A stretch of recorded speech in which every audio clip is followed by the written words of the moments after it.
Unfortunately, it probably means there's not going to be a debate between Stinky and Trump. That's a big bummer. That neneeds to happen. If I was Trump, I would want that to happen anyway, though, because like Trump is at his best when he's destroying his enemies, right?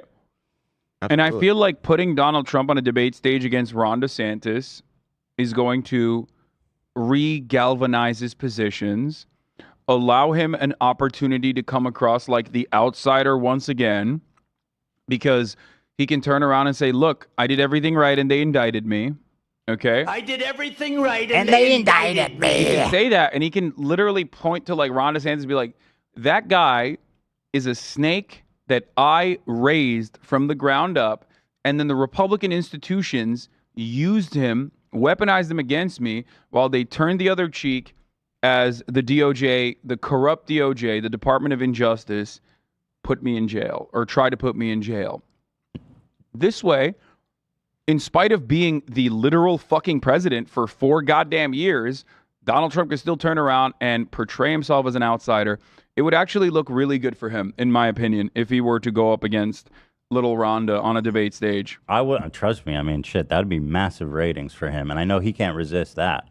But one of my favorite things here is there are some conservatives who are, I guess, DeSantis diehards who are desperately trying to defend this, which is incredible. I don't want a president who seems eager to divide us further and positions himself as an enemy of any community. Pause for a second. I'm sorry, you're a fucking Tulsi Gabbard advisor. I don't give a shit about you, you fucking loser. This is the problem. Republicans love winners, or they used to, and they've actually changed a little bit since the midterms, like where they kind of do love losers a little bit. They're behaving like Democrats.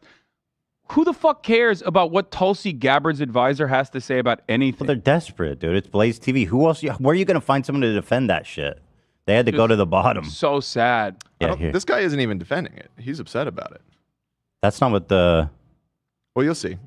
So, a really distasteful ad, and frankly, in terms of his national communications, a very underwhelming campaign thus far being run by Governor DeSantis. Anybody want to address that before I do? It's completely wrong. The LGBT community is hunting our children for grooming purposes and dismemberment. Apologize for nothing. Step on the gas even harder. He understands what time it is. And it's killing trans people time.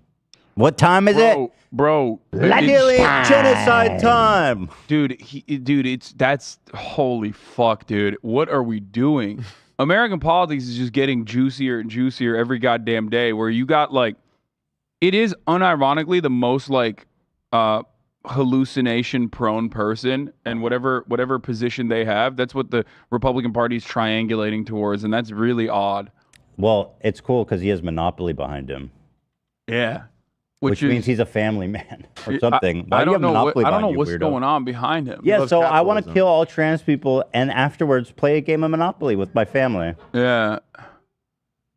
Understands what time it is, and there's simply no time to be anything but utterly honest that if you have these people on their heels and losing more than they're winning, that's a victory. Period. End of sentence. Other than the last sentence there talking about the messaging nationally, was that a criticism of DeSantis? Because you were actually selling me. Yeah, on him, I know. Yeah, I thought it was the best thing they had done yet as a campaign from a messaging standpoint, until what they rolled out yesterday with Casey DeSantis, which is one of the best ads I've ever seen, actually. Holy shit. So there, I mean, wow. This is, of course, here, let me better represent, if I can, his campaign ad. This is who he's the American Psycho, Jason Bateman. Here is Wolf of Wall Street, fucked up on Quaaludes. Okay, all of Thomas Shelby about to commit suicide. Oh, and then of course he's just looking beautiful. The thing is though, like, that's him. I mean, here's the thing. These guys are. I mean, this is fake. Like, this is just like a fictionalized version of real people, or just like an outright, complete fake person that never existed, right? And they're like they're trying to appeal to baby-brained people, to be like, oh, I'm just like Thomas Shelby. It's like, hey, guys, Ronald DeSantis here. I'm just like Thomas Shelby. Like, okay, good luck. Good luck selling that to like a broader audience. You know what I mean? Make yourself look cool. With Donald Trump, at least like they would make him look hot. You know what I mean? But it was still him. Like, they weren't superimposing Donald Trump next to like Thomas Shelby funny. and shit. This is you right now. This is so you right now. It's just I don't know. They're more so fantastic. It's so bad. We love it. It's so incredibly fucking stupid to do campaign ads like this. So not only is the voter base leaving him, the Murdochs are starting to sour. Look at this guy, man. I mean, this guy, and this is a beautiful man right here. That's a force for good in the world. Right there. He's hot. He actually owns a vineyard near my house. That's Murdoch, right? Yeah. Yeah. Yeah. He owns like an entire massive hill and like the most expensive real estate in the world. He bought like an entire hill to grow grapes on. I know. Pretty I insane. that's due to that grape yard vineyard, whatever. I found out that he was deathly afraid of COVID. Well, he should be. In his personal life. Look at this man. In his personal life, he is genuinely terrified of COVID. I won't reveal what my sources are, but well, he's right. I'm just saying. I mean, this he's guy, right. But like Sky News in Australia is like, you know, promoting anti-vaxxer conspiracies. It Fox is interesting. News is doing that. Yeah, like, interesting. They've played a gigantic role in like brainwashing people. Meanwhile, he's like living on a fucking island carved out in the middle of Bel Air, so that he could like be away from people. You know what I mean? If this guy sniffed one molecule of COVID, he would fucking He'd drop perish. dead. No, this man would be in an iron lung in his that's the fucking moment. unfortunate reality. Evil never dies. You know.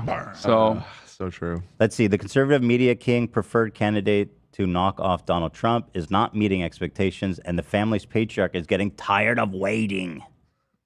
Less than 2 months ago, Ron DeStinky declared his run for president, and there was lots of hype. But It's only been 2 months that he's Is it fucking fallen really? off this hard. It's wow, crazy. he fucked that up big time, man. yeah, because he's really bad on camera, and he's not a retail politician at all. And even his like triangulation for legislation has always been like way too aggro. It doesn't. His charisma doesn't put him high enough in the placement for the primaries where that matters, and then his legislative agenda and the way the issues that he supposedly cares about or pushes for are toxic to the broader general voter population.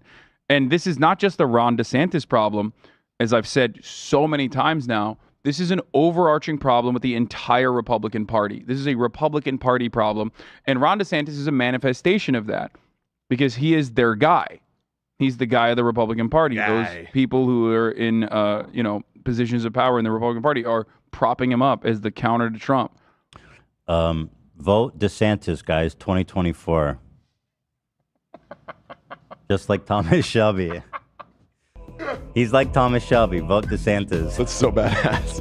According to two sources, Murdoch has privately winced at DeSantis' nonstop cultural grievance strategy, arguing that it is being executed sloppily. In his repeated attempts to outflank the already hard-right Trump on the right, DeSantis and his team have waged an aggressive message operation to paint the Florida government as a much more extreme culture warrior as compared with the former president, most recently via a bizarre bigoted video lauding the governor for his anti-LGBTQ attacks. This strategy has for months attracted criticism from fellow Republicans for being unsavvy and too online to connect with the median voter. There it is. Dude, I'm not even, I could be a better campaign consultant than like 90% of these fucking weird lanyard wearing dickheads on DC. I swear to God. I don't know what the fuck these guys are doing. And I never even leave my fucking house, dude. I live in California and I never leave my house. And even I have a better assessment of like what kind of, what is going to be more appealing to the broader masses than this shit. You know what this is? This is like when the Democrats with John Kerry or with that Amy McGrath, I think her name was, in Kentucky against Mitch McConnell, have always tried to present themselves as like more patriotic than the Republican candidate by being like, well, here's a guy who actually served. It's like, it doesn't matter, dude. You cannot outflank Donald Trump from the right. If you're Ron DeSantis, your entire campaign, your entire messaging, your entire gubernatorial run twice has been about how hard you ride for Donald Trump. You've utilized Donald Trump to get a podium, to get a platform. Like, people are not going to forget that, number one. And number two, if you recognize that internally, you recognize that you needed Trump to win, then you should also recognize that you can't outflank him from the fucking right. You just can't do that. What would be the best outcome is if this just completely ruins his political career and he just loses re-election for governor as well. That's why I was hoping that he would debate Trump, because that's what happened in the 2016 primary. He like killed off a bunch of political careers of a bunch of ghouls. I mean, DeSantis is legitimately could be the next Jeb. You know? Jeb! Exclamation mark. Jeb! Remember that? Jeb! This guy, Jeb. Please clap. Please clap. Please clap. This was the best. This is the best campaign ever. That's Jeb. my goat. That's Clap. my goat. The It's me, Jeb. Please clap. yeah. Imagine. Jeb. Imagine being George H.W. Bush and like being a fucking CIA ghoul your entire life, and promoting this like proper WASP nationalism and you know, American imperialism in like a different way in the Republican Party, only to have your dumb son, who is like a fucking yee ass cowboy, be the president and dramatically change the course of like American politics forever. He has swag though. Jeb Please don't clap. have shit.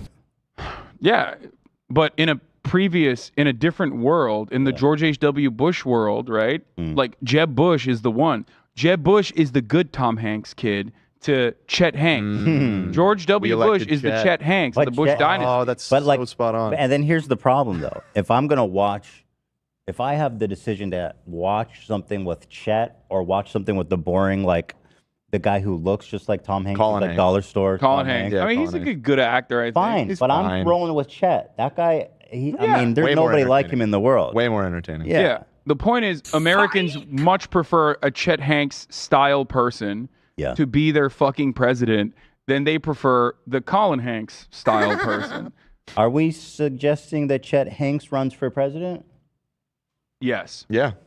Yeah, that sounds good, actually. Chet Hanks on the Unity ticket. Here, since we talked about it, here's just the Jeb Bush clip that was just so lives in our I think memory. the next president needs to be a lot quieter, but send a signal that we're prepared to act in the national security interests of this country to get back in the business of creating a more peaceful world. Please clap. Nailed it. Oh no! Fucking nailed it. High energy Jeb. Please clap. It's so bad. Yeah, he's the best. He's the best. Yeah. So moving on. Let's I talk guess that's about the one aspect, though. The Democrats will always defeat Republicans on that aspect. If Americans are looking for civility, Democrats are always going to beat out the Republicans on that front. right. They will always do that. Unless they run a black guy, in which case, no, of course not, because Americans are way more racist than they